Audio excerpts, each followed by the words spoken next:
Pozdravljeni. Iz ljubljanskega studia 136, to so vesti na vesti. Predstavniki vlade so si na čelu s predsednikom Janezom Janšo za zadnji vladni obisk v tem mandatu po slovenskih regijah izbrali Zasavje. Premijer je zatrdil, da je napredek od zadnjega obiska vlade v teh revirjih leta 2006 viden na vseh področjih, tudi v varstvu okolja. Leta 2007 je bilo prvič po nekaj desetletjih leto, v katerem koncentracija žvepla v zraku, žveplovega dioksida v zraku, noben dan ni presegala mejnih vrednosti. Aktivist ekokroga Boštjan Pihler je problem predstavil iz svoje perspektive. Poudaril je, da ljudje v Zasavju ne umirajo zaradi žveplovega dioksida in prahu, ampak zaradi rakavih obolenj, katerih vzroki so v izpustih benzena in težkih kovin. In tega pa ni danes nihče seveda ne meri, tako kot bi moral meriti. V trajnih meritvah se to ne meri, v občasnih meritvah, ki jih izvajajo, pa jih izvajajo takrat seveda, ko vse normalno obratuje, ko ni izpada filtrov, ko je proizvodnja najčistejša. Tako da gre za klasično manipulacijo in Zasavčanom se seveda gabi, ko take izjave poslušamo. Minister za kulturo Vasko Simoniti je za svoj edini obisk izbral občino Trbovlje in naš Urh ga je ujel nasmejanega in čilega. In kako se počutite v predvolilnem času v revolucionarnih krajih, bom tako rekel? Zelo dobro. Je se vedno dobro, optimistično in dobro. Gospodarski minister Andrej Vizjak pa je dan po veličastnem sprejemu zlatega olimpica Primoža Kozmusa v Brežicah priznal, da so njegove noči v zadnjih dneh precej kratke. Na Kitajskem je bila malo, to bi rekel, je 6 ur razlike, tako da tam je 3 po noči, ko je v Sloveniji 9 zvečer, zato smo vedno bedeli pozno v noč, ker tudi nismo mogli prej iti spat in potem smo se zgodaj zjutraj vstajali, ker smo imeli že obveznosti, tako da so bile te noči zelo kratke, 3-4 ure in to se je zgodilo tudi danes zjutraj, tako da sem šel tam spat ob 4, vstal pa ob 8, pol 8. Ministrski stolček obrambnega ministra Karla Erjavca pa je vedno bolj majav. K odstopu ga še vedno javno pozivata direktor sistemske tehnike Milan Švajger in predsednica LSD Katarina Kresal. Premijer pa se s pozivom ne obremenjuje. Mene vsak dan razveseli, kdo za kakšnim pozivom ali pa zahteval nekakšen minister odstopi. Čudi me, da je teh pozivov toliko več, koliko bliže konec mandata. Zadeve so same po sebi absurdne in tudi same nas odgovarjajo. Šport, šah, barbarstvo in marjetice.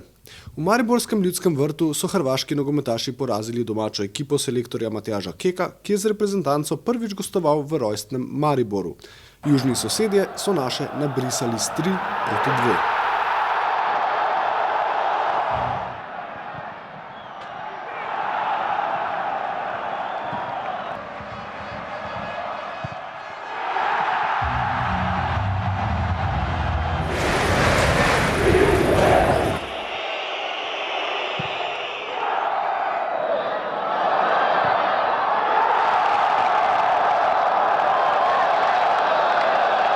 Brez nasilja pa tudi tokrat ni šlo. Nekaj ur pred pričetkom tekme je skupina 40 fantov z nenadnim metanjem granitnih kock zmotila goste lokala Galeja na Smetanovi ulici. Pri tem so poškodovali kapetana NK Maribor Zorana Pavloviča. Takole je napad doživel lastnik lokala Sašo Markovič. Sedeli smo tukaj, je prišla skupina enih 40 ljudi, so začeli metati, so začeli vikati, da pač tu so, začeli metati kamne, so prišli noter, Pavlovič Zoranu so razbili glavo s kamnom, to je to. Vse je trajalo skupaj, eno minuto, pol je prišla policija, to je to, razbili so 4 šipe pa vhodna vrata. O gostinstvu, Sazasu in cenah komentar dneva Esmeralda Canjuga. Spor med uporabnike avtorskih pravic, kulturnike, trgovce, obrtnike in gostince in kolektivno organizacijo Sazasom, ki zastopa nosilce avtorskih pravic, je posegel Svet za avtorsko pravo.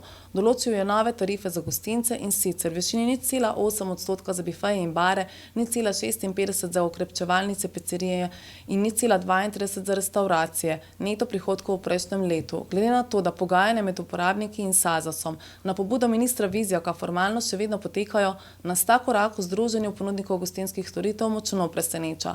Sprašujemo se, zakaj in komu je bila v interesu preuranjena in po našem mnenju za uporabnike avtorskih pravic škodljiva odločitev Sveta za avtorsko pravo.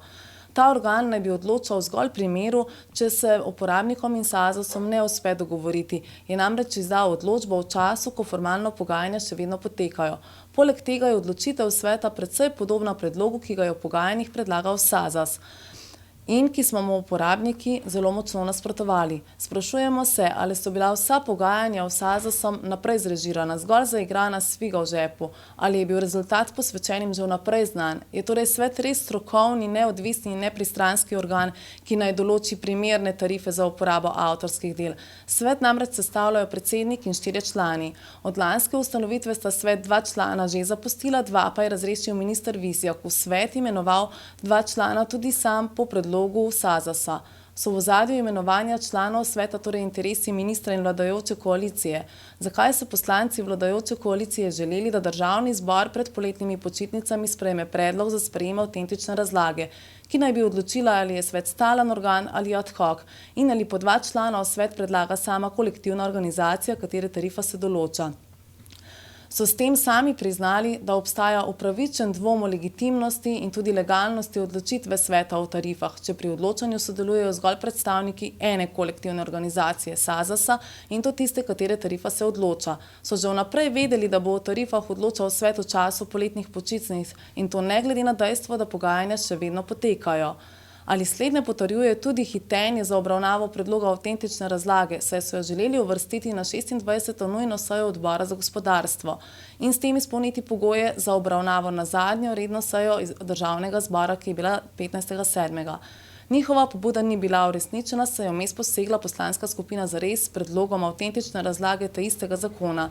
Dala naj bi odgovor o jedru spora veljavnosti tarif do nove sklenitve sporazuma. Hkratna obravnava ob smiselni uporabi poslovnika prvega odstavka 117. člena državnega zbora pa ne omogoča hkratne obravnave. Lonec je bil poln že zdavnaj, vendar kljub temu te zgodbe še zdaleč ni konec. Nova serija zvezd, ki so odpele, se nadaljuje.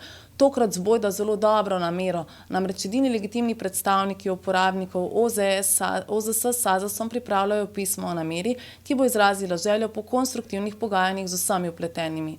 Kulturni centri, društva, avtonomne cone, kalilnice mladih, zibelke kulturnega in ustvarjalnega življenja so samo pika na i vsej zgodbi. Minister Vizjak nam maha z odločbo, minister Simoniti pa se slovensko kulturo že dolgo časa ne ukvarja več. Tako je le-ta prepuščena na milost in nemilost SAZAS-u in podobnim ustanovam. Slovenija, Slovenija, Slovenija, kulturac. Beltinški kantavtor Vlado Kreslin je na festivalu Ljubljana v polnih križankah z malimi bogovi in beltinško bando serviral zelo dolg glasbeni večer. Na odru se mu je pridružil tudi hrvaški pevec Nino Belan.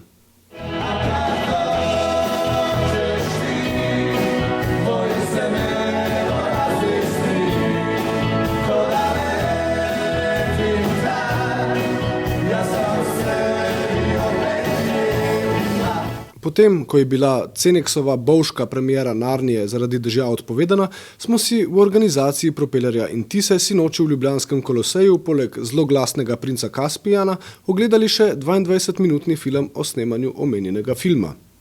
Vsi ti klodi so temeljeni zabiti v reko Sočo, to ni navadna filmska kulisa.